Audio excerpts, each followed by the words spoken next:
Hujan lebat melanda desa Sidorahayu, Kecamatan Buai Pemaca, Oku Selatan, Sumatera Selatan, menjadi petaka bencana alam bagi warga Dusun 7 desa setempat. Pasalnya, sungai yang melintas di sekitar pemukiman warga desa yang dinamakan Sungai Tehmi meluap menyebabkan banjir bandang dan menghantam 9 unit rumah warga sekitar. Meski tidak menimbulkan korban jiwa, namun dilaporkan 9 unit rumah terdampak termasuk 3 diantaranya raib terbawa derasnya arus sungai.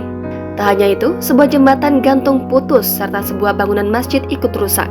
Kepala Desa Sidorahayu, Syaparudin, mengungkapkan di desanya itu sekitar pukul 3.30 waktu Indonesia Barat dini hari dilanda hujan lebat hingga pukul 5.30 waktu Indonesia Barat, lebih kurang berlangsung 2 jam.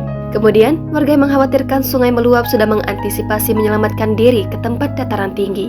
Kemudian, lanjut Syaparudin, pihaknya langsung bergerak cepat mengecek warganya yang terdampak luapan sungai, memastikan semua warganya berhasil selamat.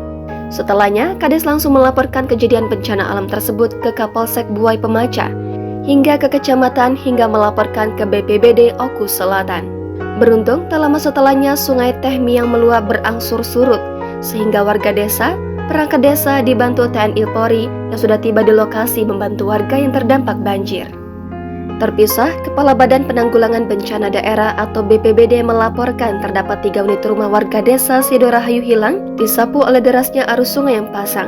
1 unit rumah rusak berat dan 5 unit rumah mengalami kerusakan sedang. Jangan lupa subscribe, share, komen, dan like ya!